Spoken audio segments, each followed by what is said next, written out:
बहुत बहुत शुक्रिया असद उमर साहब। ये फरमाइएगा कि अब इसमें तो कोई दो राय नहीं है कि हमें IMF का सहारा चाहिए, IMF के साथ आगे बढ़ना है। 5 साला प्रोग्राम और $7 अरब का प्रोग्राम हम चाहते हैं कि हम IMF के साथ हासिल करें। एक्सटेंडेड फ़ंड फैसिलिटी ये हुकूमत हासिल करना चाहती है। यही मुनासिब रास्ता है फ़िलहाल पाकिस्तान को आगे बढ़ने के लिए, और माशी इस्तेकाम का अगर सफ़र शुरू करना है तो इसी अंदाज से हमें इब्तदा करनी होगी। कोई, जैसे आपने कहा ना कामरान भाई, अभी तो कोई चॉइस ही कोई नहीं है। आपके रिज़र्व जो हैं वो $8 अरब से भी कम हैं, और जितने आपके दोस्त ममालिक हैं बायलैटरल जो पैसे देते रहे हैं, वो भी बड़े वाज़े तौर पे ये कह चुके हैं कि अब आपने अपनी मईशत को दुरुस्त करना है, बुनियादें उसकी दुरुस्त करनी है, और IMF के प्रोग्राम में जाए बगैर कोई रास्ता नहीं है। लेकिन IMF का प्रोग्राम जो है उस पर हम आगे ज़रा तफसील में बात कर लेंगे। वो ज़रूरी ज़रूर है, लेकिन सिर्फ IMF प्रोग्राम करने से अगर आप चाहेंगे कि मईशत जो है वो बेहतरी की तरफ चले जाए और आइंदा हमें IMF से छुटकारा हो सके, तो वो मुमकिन नहीं होगा।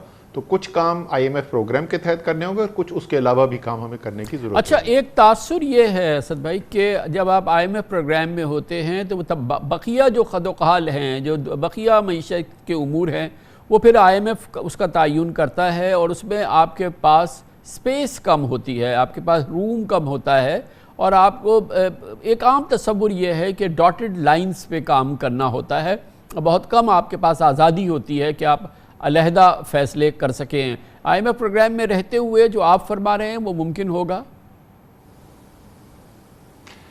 जी कामरान भाई, देखें, IMF के कुछ बुनियादी उसूल हैं, कुछ अहम अहदाफ होते हैं IMF प्रोग्राम के, और वो आपने हर सूरत में पूरे करने हैं। मसलन उनका कोई भी प्रोग्राम जो होगा उसके अंदर आपने FBR के जो रेवेन्यूज़ हैं हासिल जो हैं, उनका एक हदफ ज़रूर होगा और वो आपने हासिल करना है। तो अगर आप उनके पास ये जाके कहेंगे कि नहीं जी, मेरे ख्याल में तो इस वक्त अगर टैक्स कम कर दिया जाए तो ये मईशत के लिए बहुत अच्छा होगा, तो ये आपके लिए मुमकिन नहीं होगा IMF प्रोग्राम में रहते हुए।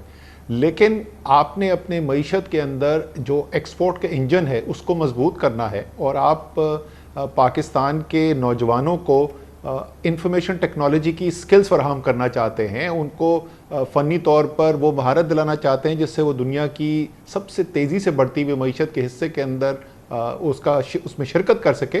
तो IMF का कोई प्रोग्राम आपको इससे नहीं रोकता। मैं एक एक चीज़ की मिसाल दे के बता रहा हूँ। तो बिल्कुल बहुत से ऐसी चीज़ें होती हैं जहाँ आपके पास रूम नहीं रहता। आप अगर इंडस्ट्री को सब्सिडाइज करना चाहते हैं तो IMF प्रोग्राम के अंदर वो अगर नामुमकिन नहीं तो बहुत मुश्किल ज़रूर होगा। लेकिन बहुत से ऐसे काम हैं जो अहम हैं, ज़रूरी हैं, और जिसके बगैर आपकी मईशत लॉन्ग टर्म ग्रोथ पे नहीं जा सकती, उसकी आपके पास फ्रीडम भी होती है। तो सब इसमें एक चीज़ भी अहम है ना कि जो IMF का प्रोग्राम होता है, अगर मजमूई तौर पे देखें तो वो अहाता करता है हमारी बीमारी के असबाब और उन बीमारियों की डायग्नोसिस जो हमारी माशी बीमारियां हैं। तो उसमें कोई ये नहीं है कि वो कोई अछूत है उस प्रोग्राम के करीब जाना। मजमूई तौर पे वो काफ़ी अहाता कर लेता है। मिसाल के तौर पे अगर वो कहता है कि या NFC के आपके जो मामलात हैं ये इस तरीके से नहीं चल सकते, इसको आपको रिविज़िट करना होगा। अगर वो कहते हैं कि आपको महासिल बढ़ाने हैं, FBR को डिजिटाइज़ करना है, करप्शन से पाक करना है और अपने रेवेन्यूज़ बढ़ाने हैं, तो वो मुनासिब अमल है। अगर वो कहते हैं कि सब्सिडी की आपकी मईशत पे गुंजाइश नहीं है तो वो मुनासिब अमल है। तो अगर हम पूरी यानी कि दिलजमी से अगर IMF प्रोग्राम पे अमल कर भी लें तो वो भी तो हमारे लिए एक बेहतरीन रास्ता है, या उसमें भी कुछ कमज़ोरियाँ रहती हैं? अगर कामरान साहब मैं अंग्रेज़ी का आपको जुमला इस्तेमाल करूँ ना, वो कहते हैं अंग्रेज़ी में necessary but not sufficient condition, यानी ज़रूरी तो है। क्योंकि IMF का प्रोग्राम का ज़रा सा अगर हम एक स्टेप पीछे हट के देखें कि मकसद है क्या, आप IMF के पास क्यों जाते हैं? आप IMF के पास कोई भी मुल्क उस वक्त जाता है और IMF की बात IMF आपकी बात सुनता है, आपको एक प्रोग्राम में पैसे देने के लिए तैयार होता है जब ये नज़र आता है कि IMF प्रोग्राम में जाए बगैर आप अपनी बैरूनी अदायगियाँ नहीं कर सकती। ये है बुनियादी एक एक्सटर्नल क्राइसिस से बचाने के लिए। उसके लिए मैक्रो इकोनॉमिक स्टेबिलिटी, एक मजबूरी तौर पे मईशत के अंदर इस्तेहकाम ज़रूरी होता है और वही IMF प्रोग्राम का हदफ है। लेकिन अगर हम ये चाहते हैं कि पाकिस्तान के अंदर ज़राअत बेहतर हो जाए तो सिर्फ आईएमएफ प्रोग्राम के अंदर जो चीजें लिखी होंगी, आप पिछला कोई भी प्रोग्राम उठा के देख लें तो उसमें आपको कोई भी ऐसी चीज नहीं नजर आएगी जिससे पाकिस्तान की मईशत की प्रोडक्टिविटी जो है वो बेहतर हो जाए।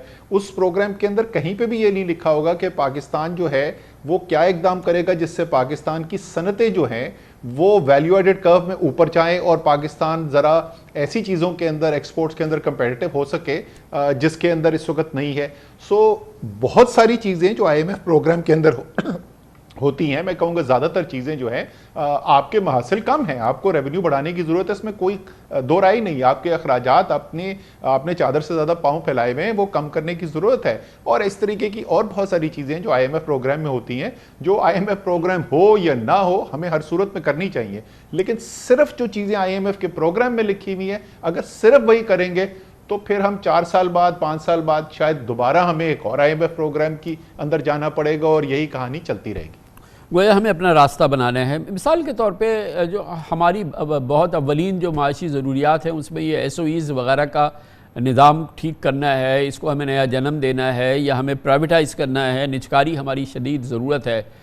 मैं ख़ुद इस प्रोग्राम में तकरीबन 20-25 साल से इस मौजू पर बात कर रहा हूँ और फिर उस पर तमाम हुकूमतें भी आ गई, आप ख़ुद भी वज़ीर ख़जाना रहे। ये तमाम जो मसला है वो जूं का तू क्यों है असद भाई? ये इसको IMF तो ये कहेगी कि इसको ठीक करो भाई, ये क्या है, इसकी निजकारी की तरफ जाओ, इनसे जान छुड़ाओ, लेकिन आखिर ये क्यों अभी टस से मस नहीं हो रहा मसला?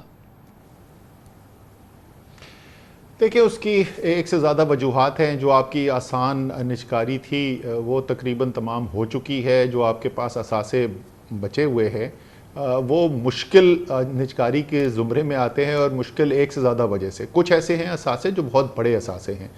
Oil and gas development company है, PPL है। पाकिस्तान के अंदर जो कारोबार करने वाली पाकिस्तानी जो कंपनियां हैं, निजी कंपनियां जो हैं, उनके पास इतनी कैपेसिटी नहीं है कि वो इनको ख़रीद सके। और बैरून मुल्क से बदकिस्मती से हमारे पास जो इन्वेस्टमेंट आती है उसके अंदर बहुत कमी आ चुकी है। और आज पाकिस्तान के अंदर उतनी फॉरेन डायरेक्ट इन्वेस्टमेंट भी नहीं आ रही जितनी आज से 25 साल पहले आती थी। और चले वो भारत वारा और दूसरों से तो आप मुकाबला बिल्कुल ही छोड़ दीजिए। तो ख़रीदने वाला कोई नहीं है इतनी बड़ी कंपनी का। कुछ कंपनीज इस ज़मरे में आती हैं, कुछ कंपनीज जो हैं वहाँ पे पेचीदगियाँ जो हैं वो कानूनी नेचर की हैं और उसकी वजह से आगे नहीं बढ़ सकते। तो एक लफ्ज़ यूज़ किया जाता है या एक डेफिनेशन यूज़ की जाती है कि एक ऑल ऑफ नेशन अप्रोच लेनी पड़ेगी, क्योंकि आपको इसके अंदर अदलिया को भी एक किरदार अदा करना पड़ेगा, आपका एक पार्लियामान का भी किरदार है, आपके इदारों का भी किरदार है। तो वो सब मिलकर करेंगे तो शायद इसके अंदर कामयाबी हासिल हो। वरना तो जैसे आपने कहा बहुत सी हुकूमतें आईं, बहुत से वज़ीर ख़जाना आए, निजकारी के वज़ीर आए जो बहुत यकीन रखते थे कि बिल्कुल करनी चाहिए निजकारी, और कुछ भी हासिल ना कर सके पिछले 15 साल से।